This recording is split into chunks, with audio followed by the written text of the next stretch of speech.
कुछ नहीं किया साहब, मैंने कुछ नहीं किया साहब, मैंने कुछ नहीं किया साहब। बड़ा बाबा आएगा साहब मैंने कुछ नहीं किया साहब। अरे एयर फ्राइड है, ऑयल फ्री। मैंने कुछ नहीं किया साहब। उस दिन तू ये बोल रहा था कि तू घर आया, उसके बाद तेरी बीवी ने उससे कहा कि वो उसके बाबा के पास जा रही है और वो चली गई।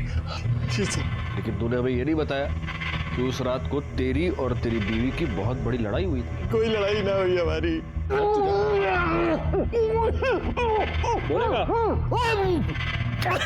बोलेगा? चुप! मैं नशे में आया था तो वही लड़ाई करने लगी साहब। जे तूने कहा रोज रोज की नौटंकी लगा रखी है, किसी की कोई परवाह ना है तन्ने। अरे अपने टावर ने देखा करे। काय भाषण दे रही है तू मने? ला ला मेरे बच्चे को, मैं संभाल लूंगा इसे। अरे कोई जरूरत ना है हमारे घर में, चली गई जैसे।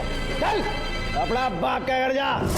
फिर वो वहां से चली गई साहब। झूठ बोल रहा है तू। नहीं साहब नहीं। तुम दोनों की लड़ाई हुई और तूने गुस्से में आकर उसे मार दिया और उसके बाद तूने उसकी लाश को खाड़ी के पास फेंक दिया। नहीं साहब, मैं नशे में आया था, मैं सो गया था उसके बाद। ऐसे सच नहीं बोलेगा तू। करड़े, बाकी की मिर्ची तुम खिला देना। नहीं साहब, मैं कुछ नहीं किया साहब। सर सुनीता की पोस्टमार्टम रिपोर्ट, उसका मर्डर गला दबा के किया गया था। वो 2 महीने प्रेग्नेंट थी और सर उसका रेप भी हुआ था और रेप में प्रोटेक्शन यूज़ किया गया। सर इसके अलावा उसके बॉडी में किसी जड़ी बूटी के ट्रेसेस मिले, बहुत पुराने हैं। मतलब मेरा शक सही निकला गायकवाड़। सुनीता का मर्डर कोई रैंडम क्राइम नहीं है। यहाँ तक कि मर्डरर ने उसे रेप करने से पहले प्रोटेक्शन यूज किया है।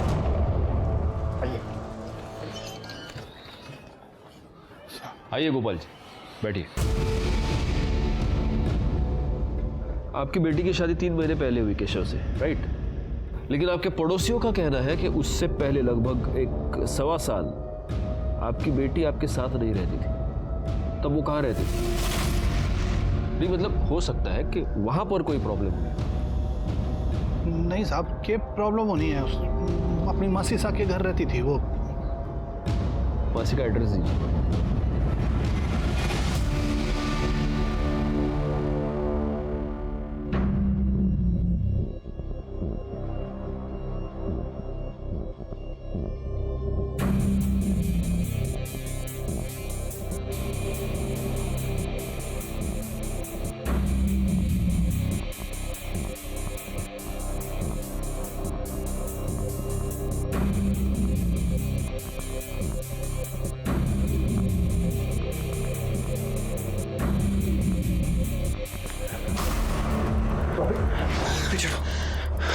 बहुत अच्छे लगते हो तुम मुझे,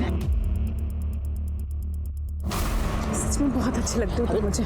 भाभी ये सब गलत है भाभी। कुछ भी गलत नहीं है। मैं पल्लवी से प्यार करता हूँ भाभी, हटो आप। मुझे कुछ नहीं पता। अरे हटो ना। हम सबने क्यों बुलाया है? जी वो गोपाल का फोन था। पुलिस वालों को सुनीता के बारे में सब कुछ पता चल गया कि वो यहाँ 1 साल से रह रही थी। अरे तो जब पुलिस आती तब बुला लेती। अब क्या यहाँ बैठे रहे उनके इंतजार में?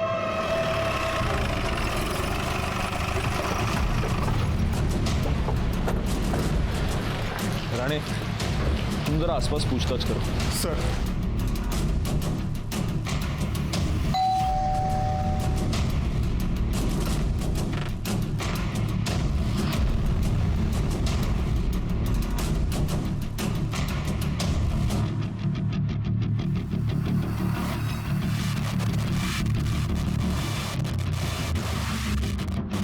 सुनीता यहीं रहती थी? जी हाँ सर, मैं उसकी मासी हूँ। उसके माँ के मरने के बाद सुनीता अकेलापन महसूस कर रही थी, तो मैंने ही उसे कहा कि यहाँ आकर रहें। हमारा पूरा परिवार है, खुश रहा करती थी वो। वैसे ये सब लोग हैं कौन? जी ये हमारा बड़ा बेटा है दीपक, और ये उसकी पत्नी योगिता, और ये हमारा छोटा बेटा प्रकाश है जी। और ये हमारे रिश्तेदार हैं जी।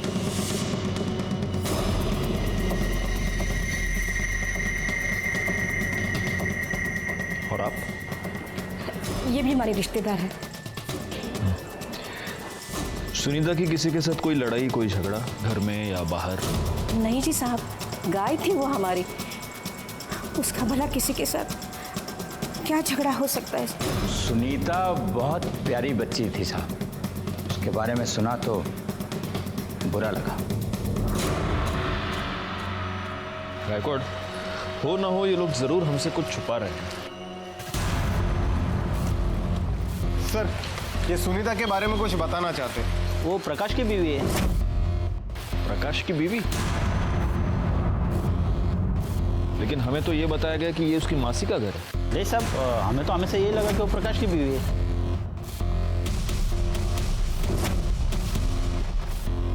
ठीक है, जा।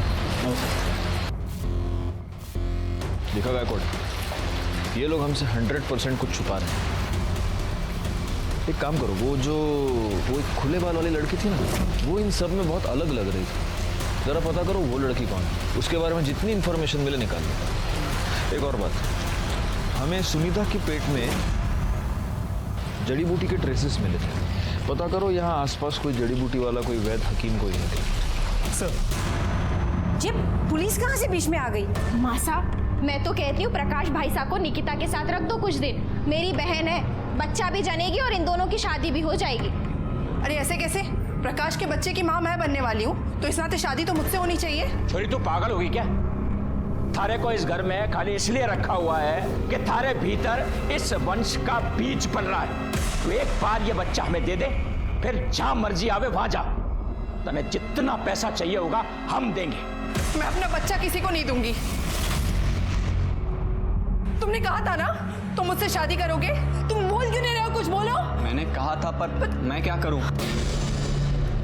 मैंने आप लोगों को ऐसा नहीं करने दूंगी। ये जो आप लोगों की प्रथा है ना, आप लोगों में चलती होगी। मैं पुलिस स्टेशन जाऊंगी अभी।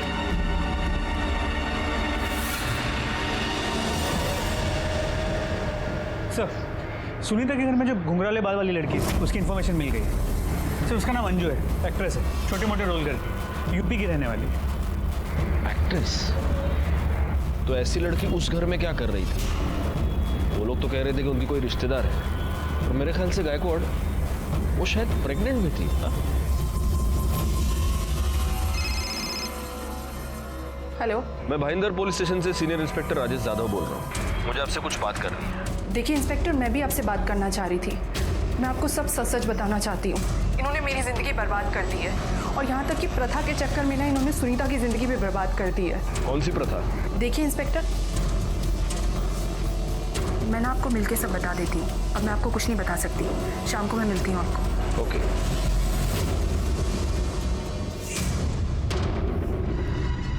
अरे छोड़। तो एक बात बता, तू मेरा काम करेगा या नहीं करेगा? क्यों? तेरा मन भर गया ना मेरे से? इकबाल, ऐसे बात मत कर कि तुझे मुझसे प्यार हो गया है। हम दोनों एक दूसरे के साथ सिर्फ अपने अपने मतलब के लिए। इकबाल, मुझे अनिकेत चाहिए, कुछ कर।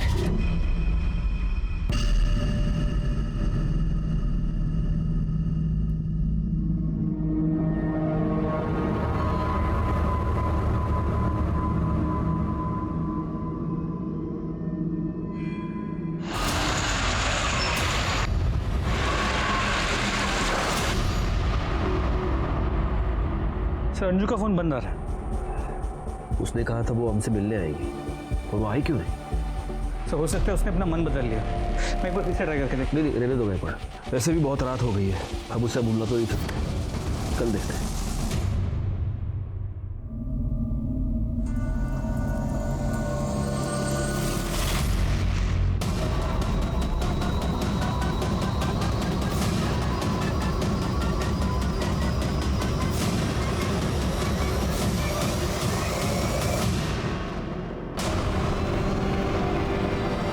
तो अंजू है। ये गले पर निशान देख रहे हो? बिल्कुल सुनीता की तरह इसके गले पर भी निशान है। इसका मतलब इसे भी गला दबाकर मारा गया है, और हो सकता है सुनीता की तरह इसके साथ भी पहले रेप हुआ हो। गायकवाड़, अंजू फोन पे मुझे ये बता रही थी कि प्रकाश उसे फंसाने की कोशिश कर रहा था। वो सुनीता के बारे में हमें कुछ बताना चाहती थी। हो सकता है प्रकाश को ये पता चल गया हो, और इसलिए प्रकाश ने इसे अपने रास्ते से हटा दिया। ये प्रकाश जहां पर भी है उसको उठा कर लाओ। सर, बॉडी पोस्टमार्टमला पाठवून द्या. अंजू के कत्ल से ये साफ हो गया कि कोई ऐसा था जो ये नहीं चाहता था कि अंजू हमसे आकर मिले. मुझे सबसे ज्यादा शक प्रकाश पर था. जहां एक तरफ मैं अंजू और सुनीता के मर्डर केसेस को सॉल्व करने में लगा हुआ था, वहीं पर मेरे पास एक ऐसा ही केस बहुत जल्द आने वाला था.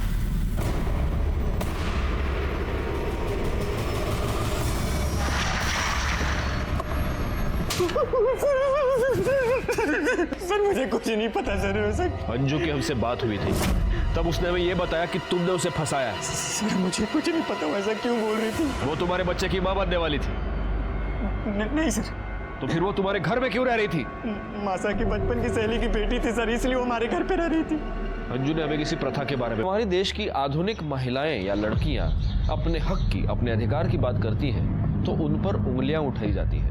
कुछ लोगों का यह कहना होता है कि पढ़ाई लिखाई की वजह से इनका दिमाग खराब हो गया है, या कुछ ये कहते हैं कि ये वेस्टर्न कल्चर की देन है और इसी वजह से ये औरतें अपना धर्म, अपनी परंपरा, अपनी संस्कृति को भूल रही हैं. 1 साल पहले जब मैं भाईंदर पुलिस स्टेशन में पोस्टेड था, तब मेरे सामने एक ऐसी ही प्रथा आई थी.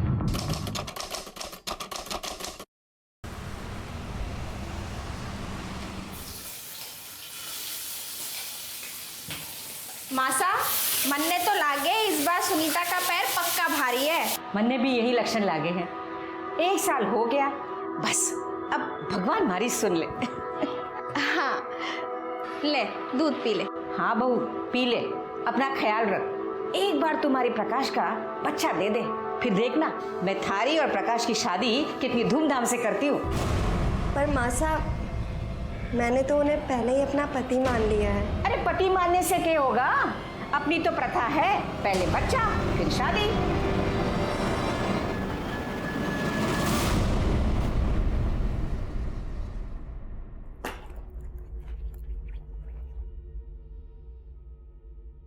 अरे क्या कर रही है तू? फिर तुझे आराम की जरूरत है. पर अभी पक्का कहाँ है? क्यों? 15 दिन से ज्यादा हो गए. थारा महीना भी न लगा अभी तक. तब साफ है कि तू पेट से. हंस दे, अब शेर का बच्चा आने वाला है.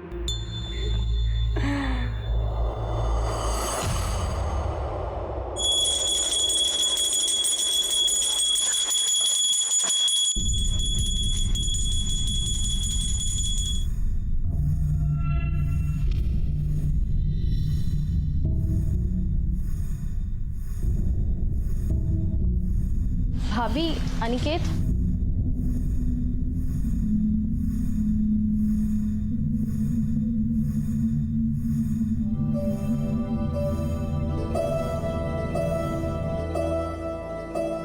हाय. अरे तुम कब आई? बस अभी अभी. अच्छा एक बात बताओ, ये तुम्हारी मकान मालकिन पूरा दिन पूजा ही करती रहती है क्या? अरे है तो वो पुजारन टाइप से, लेकिन तुम्हें आने में इतना टाइम क्यों लगा? अरे वो आई, फिर से शादी की बात लेकर बैठ गई थी. तो कर लेते हैं ना. तुम बस बोलते हो. तुमने अभी तक तो बाबा से बात भी नहीं की. तुम्हें पता है, तुम्हारे चक्कर में ना मुझे आई को बार बार बहाने देने पड़ते हैं और तुम्हें कोई फर्क ही नहीं पड़ता. मुझे पता है, मुझे प्यार ही नहीं करते.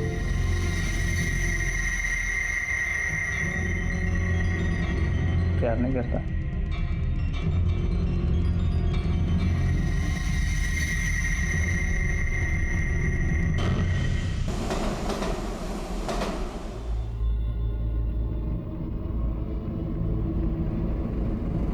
देखो जी, तलाक तो होवे कोनी और इसीलिए सदियों से ये प्रथा चल रही है. और इसी प्रथा के हिसाब से आज से सुनीता और प्रकाश दोनों पति पत्नी की तरह साथ रहेंगे. और जो सुनीता प्रकाश के छोरे की मां बन गई तो फिर दोनों का ब्याह करा देंगे. और जो बच्चा नहीं हुआ तो सुनीता को प्रकाश को छोड़कर जाना होगा. तो आज से तुम दोनों साथी.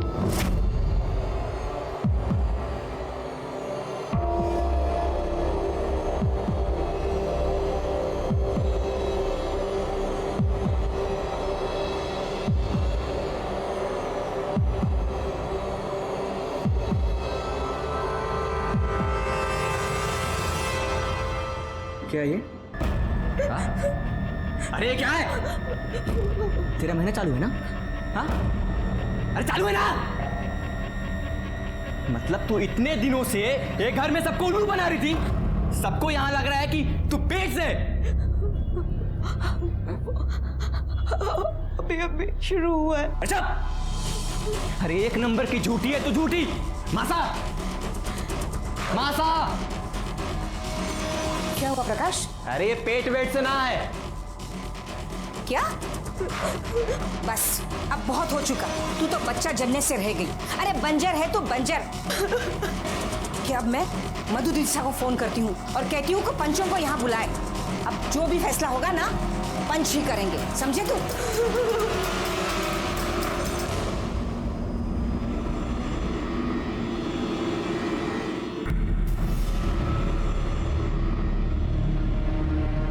आप लोगों के कहने से मैंने सरपंच लोगों को यहाँ बुला लिया है। अब जो पंचों का फैसला होगा वो आप लोगों ने मानना होगा। अब पुरुषोत्तम भाई शाह ही हमारे पंच प्रमुख रहेंगे। आप अपना फैसला सुना ही दो। गोपाल, थारी छोरी माँ ना बन सकती, और जो छोरी माँ ना बन सके उसकी शादी नहीं हो सकती। अपनी छोरी को ले और चल जाए यहाँ से। ना सरपंच साहब, हमारे पे ऐसा जुल्म ना करो। अब जरूरी तो नहीं ना कि कमी हमारे अंदर ही हो, जहाँ में भी तो कमी हो सकती है ना। जे एक बार डॉक्टर के पास चेक करा लेते तो अच्छा होता। तू मन्ने नामर्द बुला रही है? हमारा टेस्ट कराने के लिए डॉक्टर के पास जाने की जरूरत नहीं है। हमारा बीज किसी और के कोख में पल रहा है। काश, क्या बोल रहा है तू? जो कह रहा हूँ वही सच है। तो कौन है छोरी? बुला उसको।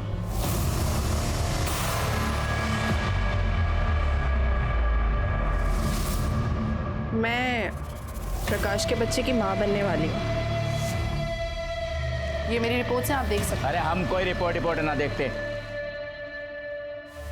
सुन गोपाल, देख, ये छोरा प्रकाश नामर्द ना है। क्यों क्या हो रहा है सरपंच साहब? सबके सामने ये छोरा कह रहा है कि इसके संबंध दूसरी औरत के साथ है और आप इसने सजा देने की बजाय। अरे इसमें सजा की क्या बात है? जो छोरी अपने साथी को पल्लू से पकड़कर ना रख सकी, वो चला गया किसी और का आंचल पकड़ने। मर्द के लिए कुछ सही गलत ना होता। और छोरी सुन, तेरा जब तक बच्चा नहीं हो जाता तू यहीं रहेगी, इसी घर में। वरना हमारी बेटी में कोई खोट नजर ना आवे। चल मान ली थारी बात, तो एक मौका हम उसे और देंगे। ये थारी छोरी सुनीता अपने जेठ दीपक के साथ सोएगी। ये अभी भी बच्चा पैदा नहीं कर सकी, तो इसने वापस जाना पड़ेगा। ना सरपंच साहब, मैं ऐसा नहीं करूंगी। युग के कह रहे हैं आप अपने जेठ के साथ? इससे गंदी बात ना हो सकती कुछ। हम ना मानते ये सब। छोरी, तने तो कोई आपत्ति ना है? आप लोगों ने बोल दिया है तो मन में कोई आपत्ति ना है। इन सब की क्या जरूरत है? हाँ हाँ, हम पंचों में से कोई जांच ले। दवा कैसे मारा गया और ये 6 महीने प्रेग्नेंट। सर एक बात और, मरने से पहले अंजू के साथ भी रेप किया गया था और इसके केस में भी प्रोटेक्शन यूज किया गया था। संजू के कॉल रिकॉर्ड्स, मरने से पहले आखिरी कॉल इसने किसी उमेश को किया था। बोला भी सुमेश को। क्या सर, ऐसे कैसे हो सकता है? कल रात में मेरी अंजू से बात हुई थी सर। मैं उसका कोऑर्डिनेटर हूँ और वो अच्छी दोस्त है मेरी। ये अंजू प्रकाश के घर में क्यों रह रही थी? सर वो दोनों का अफेयर चल रहा था और अंजू प्रकाश के बच्चे की माँ बनने वाली थी। अंजू ने जब हमें फोन किया था तो वो ये कह रही थी कि प्रकाश ने उसे फंसाया है। किसी प्रथा के बारे में बात कर रही थी। कौन सी प्रथा, तुम कुछ जानते हो? प्रकाश और उसके खानदान वाले पुराने ख्यालात के। पहले प्रकाश सुनीता के साथ रहता था। अच्छा, मतलब सुनीता उसे बच्चा नहीं दे सकती थी इसलिए प्रकाश ने उसे छोड़ दिया। और ये अंजू प्रेग्नेंट थी, लेकिन प्रकाश उसे इसलिए नहीं अपना सकता था क्योंकि वो उसकी कम्युनिटी की नहीं थी। ठीक है, तुम जा सकते हो।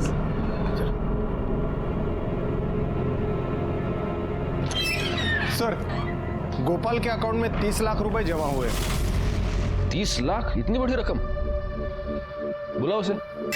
साहब मेरी बच्ची सरकारी कॉलेज लगेली, लेकिन अभी तक घर पे नहीं आई है। साहब मैंने उसके सारे दोस्तों को पूछ लिया, लेकिन उसका कहीं पे कोई पता नहीं है।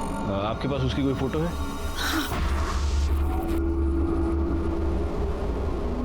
क्या नाम बताया आपने? पल्लवी। रानी, फोटो सर्कुलेट करो, इनसे नंबर ले लो और नंबर ट्रेस पे डालो। अगर घर के बाहर, कॉलेज के बाहर कोई सीसीटीवी कैमरा हो तो उसका फुटेज निकलवाओ, दोस्तों से पूछताछ करो। तुम्हें यांच्यावर आइए। मुझे समझ में नहीं आता मैं आपसे क्या कहूं। आपकी बेटी का खून हुआ, लेकिन फिर भी आपने इस प्रथा के बारे में हमें नहीं बताया। मैं डर गया था, यो मैं आपको अपनी प्रथा के बारे में बताता तो तुम्हारे को भी मार देते वो लोग। डर गए थे? सच क्यों नहीं बताते? उन लोगों ने पैसे देकर आपका मुंह बंद कर दिया था।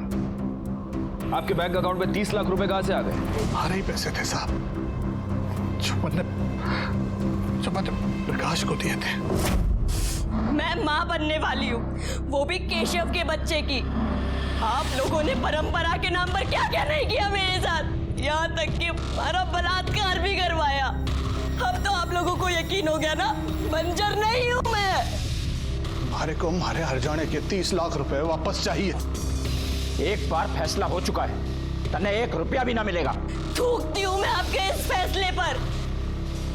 मुझे मेरा पैसा भी चाहिए और न्याय भी, वरना एक एक को जेल भिजवा दूंगी मैं।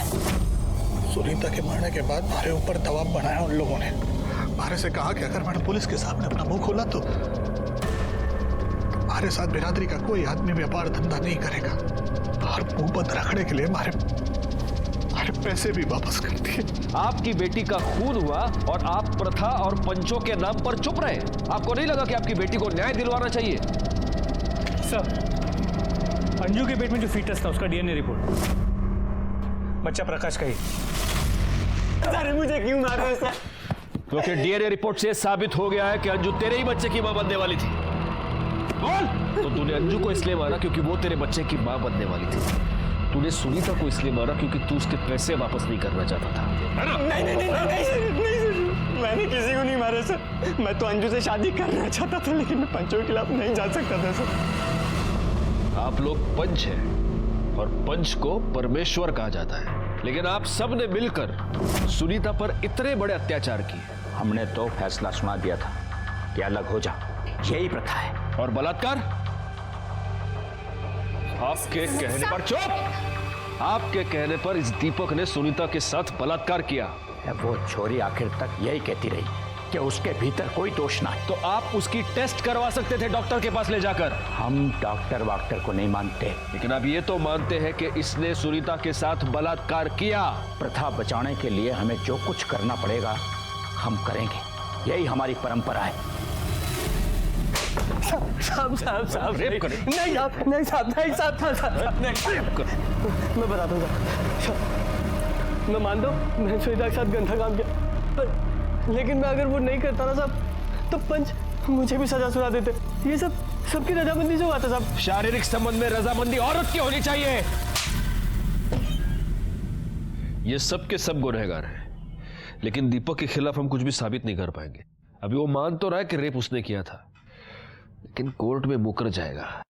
आइए सर, ये प्रकाश के घर के पास जड़ी बूटी बेचते हैं। तुम सुनीता को जानते हो?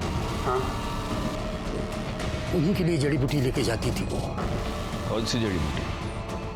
बच्चा नहीं होने के लिए, मतलब उसके खाने से बच्चा ठहरता नहीं। और कौन लेके जाती थी? योगिता।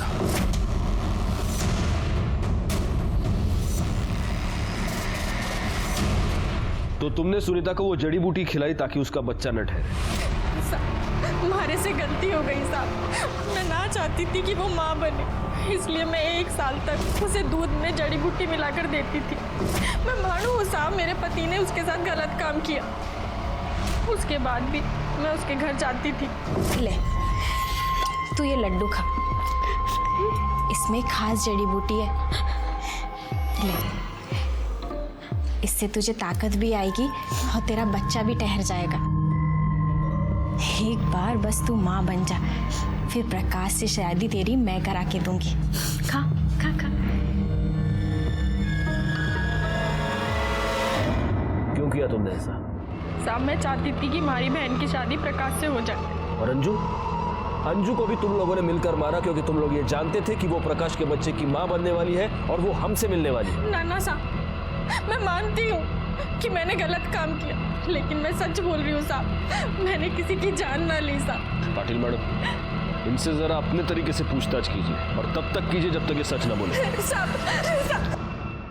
सर, पल्लवी का कॉल रिकॉर्ड।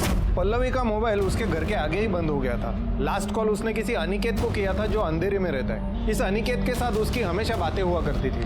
उसके घर जाके पता करो। सर।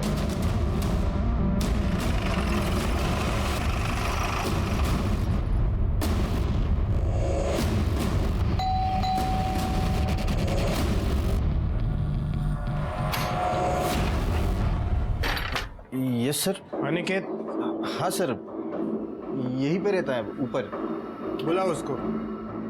हाँ, बुलाता हूँ सर। क्या हुआ जी? अनिकेत के बारे में पूछ रहे। जाओ तुम अनिकेत को बुलाओ। जाओ। हाँ। आइए ना सर।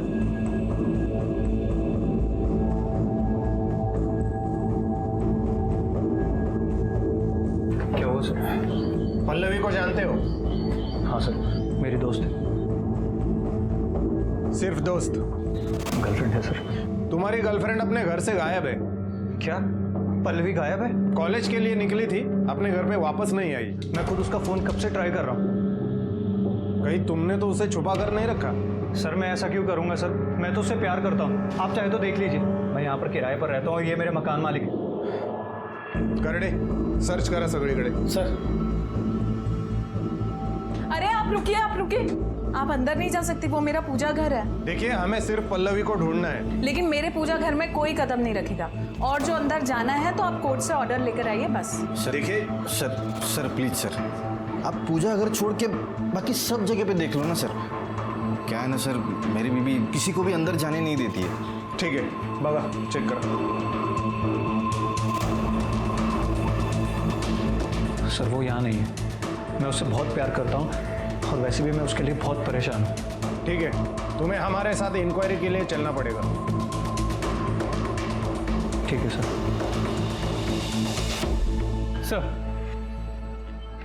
सर सभी पंच सुनीता के घर वालों के कॉल रिकॉर्ड चेक किए, सब क्लीन है। इनमें से ना तो कोई भी उन जगहों पे था जहाँ पे सुनीता या अंजू की लाश मिली, और ना ही इनमें से कोई भी किसी भी हिस्ट्री शीटर के कांटेक्ट में रहा है। मोबाइल लोकेशन मैच नहीं हो रहा, इसका मतलब ये नहीं गायकवाड़ के आदमी वहां पर नहीं था।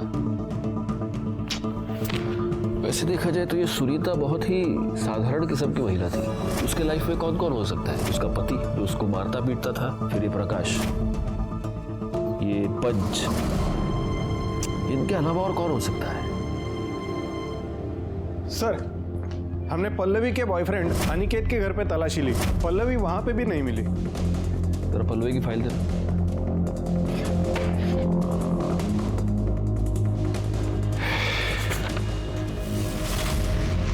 एक मिनट।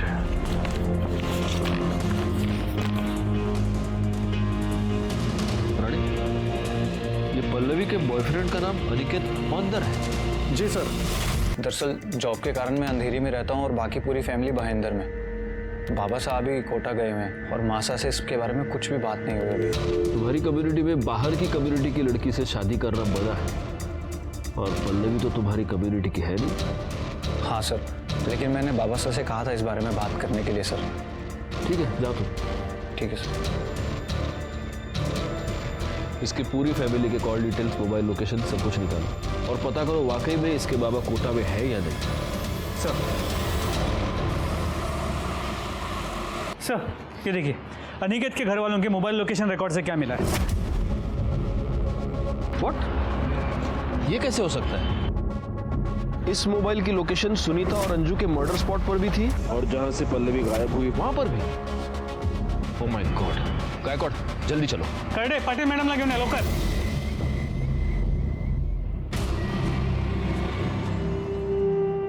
हाँ मासा, मैं घर आ रहा।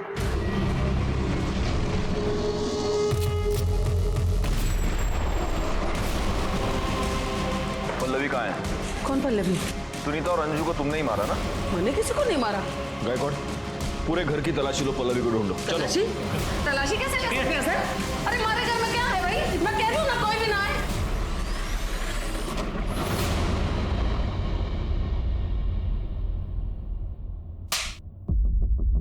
तो आपने सिर्फ पल्लवी को किडनैप नहीं करवाया, आपने सुनीता और अंजू की जान ले ली। मरवाया नहीं साहब, अपने हाथों से मारा है मैंने। हमारे दादा साहब मुंबई में आके बसे थे, धीरे धीरे सब लोग आने बसाया था उन्होंने। तुम्हारी और हमारे भाई पुरुषोत्तम की तो ये जिम्मेदारी बनती थी ना कि हम अपनी प्रथा को खराब ना होने दें।